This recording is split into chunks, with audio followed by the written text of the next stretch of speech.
And welcome back to the Constitutionals Podcast. I'm your host, Chad White. If you didn't know, this is the only podcast for the website C Plus Comedy. Like I just said, his website, go there. Oh, man. What a time I had setting up for this podcast. I had to hurry up and do this. Hey, let's get right into it. I have nothing else to talk about but the sweet... You know what? I never ask you. How are you doing? How are things going on your side? Uh-huh. Oh, really? She said that? He did that. Nuh-uh. All right, this is stupid. Hey, listen up, folks. One of my favorite shows of all time ended this week. One of my other favorite shows of all time is ending tonight. Actually, the night I record this. This episode's a day old, a day late, day old and a day late, just like me. If you're watching the video, I am wearing my workout clothes. It's been several hours since I worked out, but I am still sweaty for reasons that are none of your business. I'm still sweaty and still in these clothes. I'm not sweaty anymore. I'm dry, but I stink. And that's what's most important about this. Listen, last week I was editing the video for this podcast, and I realized that in the past couple of weeks, like the last 2 or 3 episodes, the video has been off just a little bit in the beginning part. I'm getting a phone call. I'm going to decline that. But it's been off just a little bit in the beginning part. I realized, I thought it was the video. At first I thought it was the cameras. I thought it was one of the cameras. I thought it was GoPro. I thought it was the Canon EOS T3. It's not either one of the cameras. That phone is still ringing. It's not either one of the cameras. It is, in fact, it was Audition. It's been clipping. The audio has been clipping when I've been recording. So it jumps ahead like a couple of seconds, but only once and only at the beginning of the podcast. So I don't know what that is. I blame Audition. And that's it. But anyway, You're the Worst, Crazy Ex-Girlfriend, both ending on the same week. Broad City ended last week. Wonderful ending. I don't know if I talked about that. Just a gorgeous ending. Really brought the whole show together. You're the Worst, I believe, had the best ending of any TV show. Mad Men, I love Mad Men to death. One of my favorite shows of all time. But I think You're the Worst. Mad Men had a really great ending. Really fantastic A+ ending. You're the Worst really took its characters, understood what it was, changed them for the better over the course of 4 or 5 seasons. Changed them for the better. It might be 6. I think it might be 5. Changed them for the better. Still ends it the way that the show intended for it to be ended. And allowed for the characters to have it ended. There's a little bit of strife, a little bit of tension. These flash forwards in the beginning of the season really had me worried, but nonetheless, Stephen Falk really pulled it through. Insane work. I can't believe they tied it all together. Really, really, really good. Really, really, really good. Speaking of, and so Crazy Ex-Girlfriend ends tonight. She basically the last season has been Rebecca dealing with A, her mental health, and B, trying to choose between 3 guys that she's fallen in love with over the course of the series. And tonight she'll apparently either choose one of the 3 or she won't choose one of the 3. We'll see what happens. Who knows? I think she's not gonna choose anybody, and I think she's gonna learn how to be by herself or something like that. Because I mean, it's been ramping up to this, and I think that's what's going to. Speaking of things I've seen, Twilight Zone 2019, Jordan Peele's remake of the TV show, the reboot of the TV show, finally aired on CBS All Access after being announced last year and all that stuff. But this first episode is called The Comedian. It was uploaded to YouTube for free on April Fool's Day, so that's a really good treat. Starring Kumail Nanjiani, Tracy Morgan is also in there. A crop of really great actors. Let me tell you, that story, very trite, boring at parts. It's a 55-minute episode versus the second episode, which is also uploaded on April Fool's Day, but not on YouTube. That one is, I think it's like 30 something minutes. The thing about the Twilight Zone is the original Twilight Zone, which is like the 50s, 60s Twilight Zone, was that the really good episodes could tell a story in 22 minutes. And it could be riveting and tense and engaging versus this new streaming era like I've complained before, as really they're just using the time, the no time constraints, which is an issue. And it really, like One Day at a Time, I love that show to death, one of my favorite shows of all time.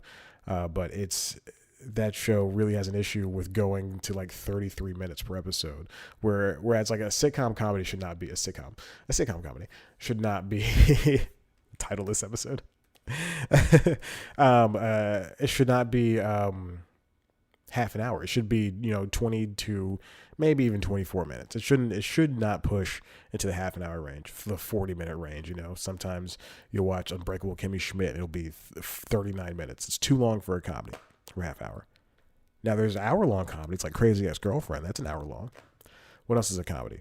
Flash is funny sometimes. I can even give a straight face. But Twilight Zone 2019, it was good. It's really atmospheric. And one thing is, Jordan Peele is the narrator. He takes the Rod Sterling part. And he is, I would say, distracting in that role. I know he only pops up twice in each episode. He does his opening narration and then the closing narration. But Jordan's distracting. They should have gotten somebody else. No offense to Jordan. I think Jordan's doing a great job. Just distracting in that role. I think it's not that I can't take him seriously. It's just that I can't take him as somebody who's that mysterious. If they got like Helen Mirren does, Documentary Now. She's the host of Documentary Now on IFC. And I kind of believe that role, but versus, Jordan, which is kind of difficult. In my notes, I wrote down that Jordan Peele is the next Seth MacFarlane. He's going to insert himself into literally everything he does, which is very true. And also, speaking of You're the Worst earlier, there's Stephen Falk did an interview with the AV Club. I dare you to read it. I dare you to read it. Check it out. It's a really good interview that he sat down with Eric Adams of the AV Club. And they talked about the finale and the cyclical nature of the show and why one of the characters did what he did in last week's episode, which is to... Well, he told the main character not to marry one of the other main characters. So that's it. And a lot of callbacks. It's a great, very, very good. Just check out the interview. Really good. If you've seen the finale, obviously if you haven't, go watch the show. It's a great show. It's really fantastic. Talks about mental health. That's a whole thing that people love nowadays. People love mental health. Moving on. One Day at a Time. Speaking of CBS All Access. Twilight Zone could go to CBS All Access. Perhaps. Maybe. We're unsure. This comes from The Wrap, written by Reed Nakamura. Sony Pictures Television, which produces the show, announced its intention to shop the show to other outlets after it was canceled on Netflix, One Day at a Time. Again, because of ratings and because it was going to cost a whole bunch of money after the third season. If you don't know the whole thing, Netflix cancels shows after the third seasons because that's how the contracts work. And if they go to a fourth season, then a show could potentially go up from hundreds of thousands to millions and millions of dollars. And Netflix don't got that kind of money to spend on that kind of show if it doesn't have the ratings. That's why only some shows make it to 4. Not all, just a handful. CBS All Access has put in an official CBS All Access has put in an official offer to revive the Norman Lear comedy. An individual with knowledge of the proposed deal told The Wrap. But there's a clause in Netflix agreements in the contracts that states that Netflix does own all of the rights to the first 3 seasons, to whatever seasons they produce, which is odd because The Killing, they produced the last 2 seasons when they bought it from AMC, but I think it's because it's not in the Netflix original. And now The Killing is where I'm going with this, is on Hulu, I believe, versus not being on Netflix. Here is a statement from Netflix that they put out a couple weeks ago. We spent several weeks trying to find a way to make another season work, but in the end, simply not enough people watched to justify another season. That's so stupid. The outpouring of love for this show is a firm reminder to us that we must continue finding ways to tell these stories. That's so stupid. If you wanted to find ways to tell a story, you would keep the show on. That's everybody is like, oh, I Netflix everything. I watch everything on Netflix. They're like the Amazon of yeah, they are like the Amazon. Like Amazon's warehouse has had a tricky past and a tricky current, and the way they treat their workers. And yeah, you think it's great that all this creativity on Netflix, but then once you get that fabled fourth season, there are children singing outside. You can't hear them, but I can hear them. It is very loud, and they're very bad at singing. But once you get to this fabled fourth season, they rein in that creativity, and if you have the ratings, they'll rein it in and say, "Hey, listen, you got to listen to us." The CW also expressed interest in the show, though the network does not typically program half-hour sitcoms. And if the CW, again, I mentioned this in a News Time episode earlier this year, CW used to be UPN and the WB, but then they morphed into one network, and now it is owned by CBS, which is why Supergirl went from CBS to the CW, and they only do hour-long shows, and they only do 2 hours worth of original programming, 2 hours Sunday through Friday. So I doubt that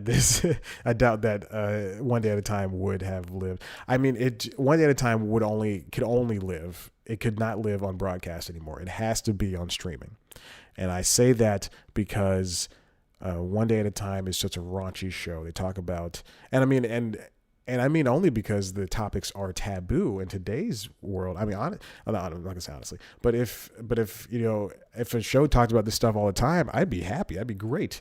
Like, we should have a broadcast show that talks about LGBT stuff, racism, and all this stuff on broadcast, on network. But it's always getting canceled. The Carmichael show, One Day at a Time, and I could name more, but there are not any other shows doing this. So there you go.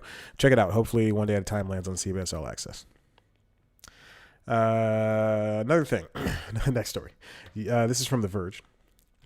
YouTube reportedly discouraged employees from reporting fake toxic videos. Written by Nat Guerin. YouTube apparently, for a long time, knew about the toxic videos, like the alt-right videos and Alex Jones and all and type stuff, conspiracies and all that stuff. Just reviews. They just ignored it. Just reviews.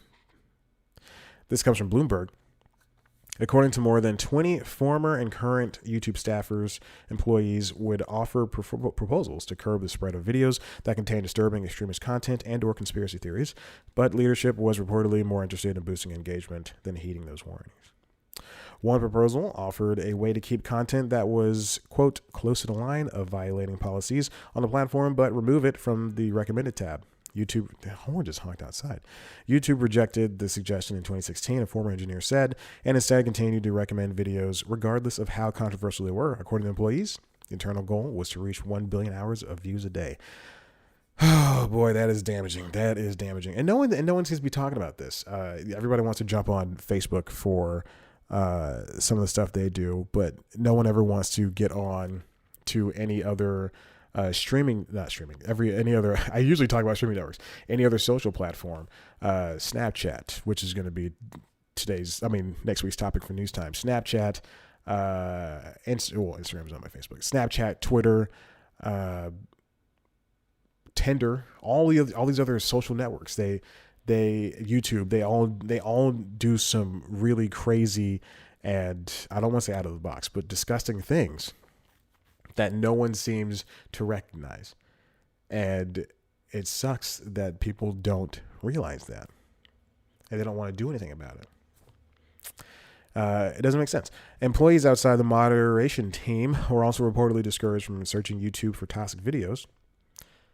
Well, for lawyers said the company would have a bigger liability if there was proof that staffers knew and acknowledged those videos existed. That's kind of like when the back-end engineers on Facebook went to the woman who's in charge. I think it's Amy Klobuchar. I don't know. That might not be her name, and that might be somebody else. Amy Klobuchar. Klobuchar. Is that the Facebook lady? Oh, please don't be that. No. That's the woman who's running for office. Why was I thinking about her? Oh, because I was looking at the Democrats running. Any Hoosers. It's too early to pick, guys. It's too early to pick. But Bernie Sanders is making that dough. The woman who's in charge of Facebook. Who's that woman in charge of Facebook? She has the same rank as Sheryl Sandberg. She has the same rank of as Zuckerberg. She's on the board, I believe. She's a COO, and people would go to her. Like, they would go to her underlings. Like, they would go to their bosses. Like, the engineers would go to their bosses, and their bosses would go to her, and then she'd be like, "No, Russians aren't attacking us." If you're watching the video, the strap on my watch broke, and so the bottom part is just hanging. You can probably hear it. The bottom part is just hanging off, and it's been like that. It's going to be like that because I don't have any money to replace it. But yeah, pretty damaging things. In 2018, YouTube attempted to curb fake news and conspiracies from spreading on its platform with an information box. And this year, it began to pull ads from potentially harmful content. There you go. Let's go.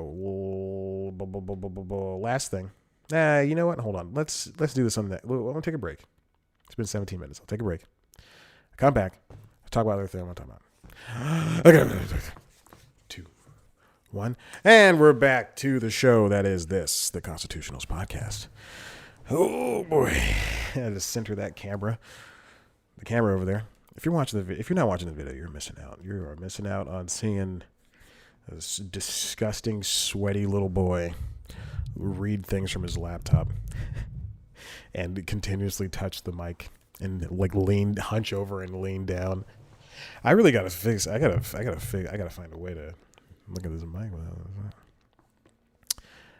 What's new in my life? Well, that show is over, so I've not worked on the show I was working on last week. I have not worked on that show anymore. They were packing up this week, and I told them, hey, I'm available, and I did not get a phone call nor a text. Nary a phone call, a text, or text. So I've been sitting here, literally all week I've been sitting here just applying the job. Like, it's insane. It sucks so much to not have anything. Like, you wake up, and the only thing I have to look forward to is to go to the gym, and that's it. You wake up and then you have nothing, which really blows. Like, it really, truly, sincerely blows.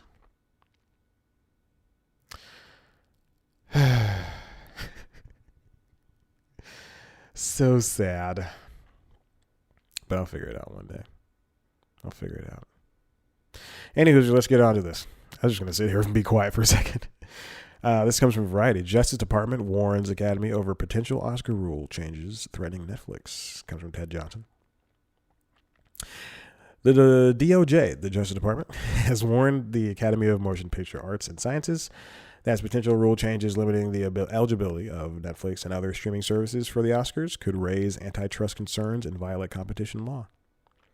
I don't know about antitrust concerns, because I really only see that with monopolies, but I guess that makes sense. According to a letter obtained by Variety, the chief of the DOJ's antitrust division, Makin Delrahim, wrote to AMPAS CEO Don Hudson on March 21st to express concerns that new rules would be written, quote, in a way that tends to suppress competition. This comes from Delrahim.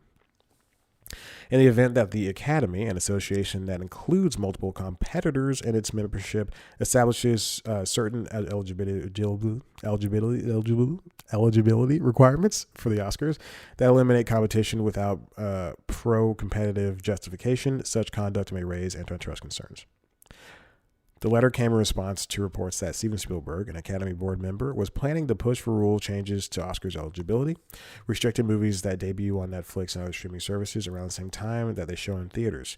Netflix made a big splash at the Oscars. Okay. So basically, the people who make movies, like Spielberg, big people, who care about the tradition of the movies, they want and the people at the Cannes Film Festival, they want time between when a movie premieres in theaters and when it hits streaming services.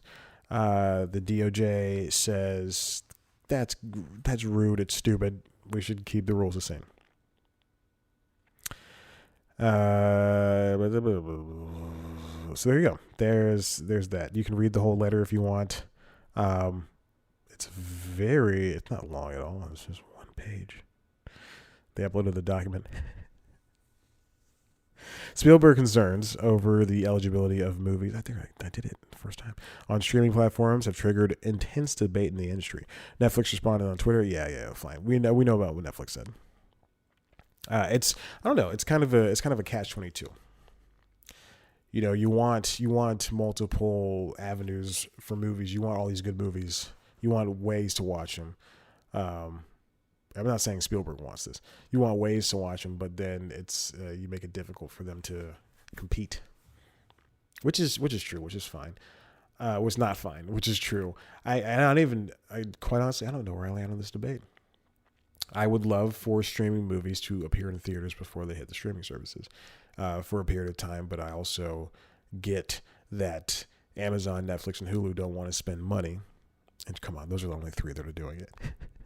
If I see Sony Crackle produce a movie, then we'll talk. Pixels 2, starring Josh Gad and Kubert's daughters. Oh, gosh.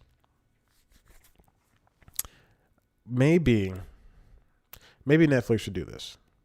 They should put the movies out. You know, I think this year they did this season, they did Ballad of Buster Scruggs, Roma, and then that other one. They did those like 3 weeks ahead of time, 2 or 3 weeks ahead of time. So maybe they should just do it 2 months ahead of time, maybe a month ahead of time. Maybe a month will be fine. Who knows? Just keep pushing it back a little bit.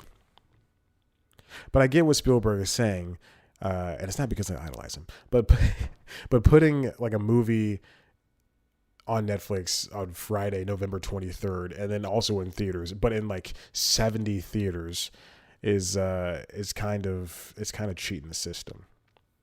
But I don't know. Who knows? I really don't know where I fall in this debate. I'm not trying to pick sides.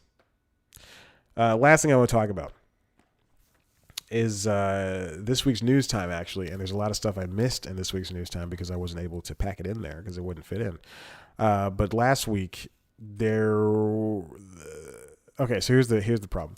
The WGA, the Writers Guild of America, is having a little spat with their agents because of agents and their growing abilities to become the bosses of writers, wherein, and by that I mean they are able to produce shows that their clients work on, and instead of getting a 10% commission fee from the writers, they've been able to bypass that, produce the shows, and get even more money, get more sums of money. Or they've been creating their own production houses, like CAA created Endeavor, I believe, or WHIP, one of those, and then the other WME created Endeavor or WHIP, whichever one created whichever one. Endeavor and WHIP were created by WME and CAA. And the problem is that these things were created with the intent of giving decent deals to the writers, but making more money for the agents, for the agencies, and that's not good. So this week's news time, I tackled that because writers voted this past Sunday and said that they would. And so now the writers want to propose a new deal because this was a deal that was started. The agent's ability to produce was started in 1973. So they proposed a new deal. Or 1976. Yeah, 1976. They proposed a new deal to writers saying they go back to the commission based fee thing. Basically, they go back to the commission thing where they pay agents 10%, or they have the ability to fire their agents, which is bad for both sides essentially, because writers and the problem is writers, since they have all these networks of friends and everything, maybe they don't even need agents anymore. Maybe they don't need to go to an agency and say, will you represent me? I'll give you this amount of money for my paycheck. If they're able to just go and say, hey, Mike Schur, I know you from 10 years ago. Can you hire me for a good place or something like that? I don't know. So in my notes, I have my notes, I really wish I read my notes instead of just talking. The fight is over representation via agents and agencies. The ATA, Association of Talent Agencies, packaging and agents' ability to produce. The conflict of interest negotiate their packaging fees with studio directly instead of on behalf of the client. That's called packaging. So that's called packaging, is where the agency is where there's a client, a writer who has a show. And then they have this. Then they go to like an agency like CAA, and CAA has a star and a director that they work with under their umbrella of CAA. The agency. And then so they say, hey, writer, we'll put you with this director and I guess the star or whatever. And then that's called packaging. And they sell the show based on that. But now agents and agencies are bypassing that. So I listened to John August, the Scriptnotes podcast, and Larry Wilmore's Black on the Air. They had 2 episodes about this. Larry Wilmore's Black, if you want to check this out, Larry Wilmore's Black on the Air. The episode is called The Writers Guild of America Fight with Travon Free. And Scriptnotes, John August podcast, is called 20 Questions About the Agency Agreement. So check out both of those episodes. They're very good. Very good. And they do a way better job of explaining this stuff. But in the news time episode, I talk about it being an issue about writers. And it is about writers. That's about all writers. But at some point, and this is what I wasn't able to mention in the episode, it is about writers of color and women being hired and not being able to be hired. They talk about it in the John August podcast around 19 minutes. And then for Larry Wilmore's, they talk about it around 26 minutes. So let's talk about that for a little bit. That's what teachers usually do. I hated that so much. So sometimes for women and writers of color, and if you're a woman of color, then God bless. It's a little bit difficult to get on these shows, especially, networking and all that stuff. But an agency might not want to, ostensibly make a package with you. Teaming up with agents can be a little bit difficult. People hire their friends, stuff like that. What else did I want to talk about? Oh, writers also need to be able to work on multiple shows. Travon Free talks about that. With this clause in their contracts, writers are also contained to one show. It can also be contained to one show, especially if their agent is producing it. So if a show has you for 20 weeks of the year, then the show is on hiatus and it goes, it's a 22 episode show and the show goes on hiatus and then you're done for that year. They can the contract stipulates that they're going to say, hey, listen, you got to stay with the show. You can't go work on this other show. And that's not what you want. As a writer, you want to be able to branch out and work on as many shows as you can take. Like a bunch of writers worked on, 3, 4, 5 shows last year. And that's how you make your money. If a writer works on multiple shows, then, they can turn $100,000 salary into $500, $600, $700 salary, depending. $700,000 salary. And of course, obviously, you don't just get $100,000 outright. there's taxes, agents, managers, a bunch of things pull things out. And, your $8,000 check suddenly becomes $4,000 or $3,000. So yeah, it's a first world problem, but obviously, and they mentioned that it's a first world problem, but it's when you're, let's say you're a waiter and all of your tips are, your tips are taxed. Your cash tips are taxed, and the restaurant's like, all right, you owe us $50. You made $100, you owe us $50. You were going to go home with $100, but no, you're going to, and I've had that happen to me before. You got to tip people out. It's not fun. And then for Larry Wilmore's case, they talked about, can multiple people of color exist in the industry? They mentioned like Kenya Barris, and I mentioned Shonda Rhimes. But these are mega producers. Otherwise we only hear about Mike Schur, and I love Mike Schur. I don't know why I keep bringing him up, but we only hear about the white producers that are able to produce as many shows as they possibly can. Mike Schur has AP Bio, Brooklyn Nine-Nine. He had Parks and Recs, The Good Place. All these different shows. I think he's Brooklyn Nine-Nine. I'm not Brooklyn Nine. I think he's AP Bio. Let's see. AP Bio, Mike Schur. SCU. Oh, Daddy might be wrong. Yeah, it is. Never mind. I am definitely wrong. And adds comedies from Mike Schur. I was wrong. Okay. Well, there you go. How many shows does Mike Schur produce right now that are on television? He's a nice guy. He's a very funny guy. I've never met him in my life. Master of None, Brooklyn Nine-Nine, Good Place. Is Master of None still going? I don't think Aziz is going to do that show again. I think he's done. Yeah, I think he's done with this show. I would be too. It's a good show, but I would be done with this show. I'd be done with these people. Boy, I think Netflix would want to bring it back, though. Any Hoosers, David Simon, who created The Wire, and a bunch of other shows like Treme. Right? He wrote an article about this, an essay about it, so definitely check that out. It's just a negotiation, no strike plan. This coming Sunday, if the ATA, the Association of Talent Agents, agencies don't agree to the new terms that the WGA has written up, then the WGA, like I said, the writers have a choice. They can either go out to see if their agents want to work with them on the new clauses. Like they can independently choose and say, hey, agent at blank agency, would you be able to work with me on this new clause, in hand? And then the agent can say yes. If they do, then great, they go along. If they say no, they can say, all right, well, we're not going to work with you ever again. And like I said, WGA writers can fire their agents too. There you go. And John August and his cohorts are not against WHIP or Endeavor, created by WAME and CAA.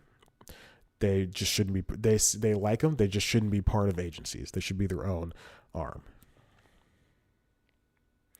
All right, so I did not do a good job of explaining all that, but definitely check it out.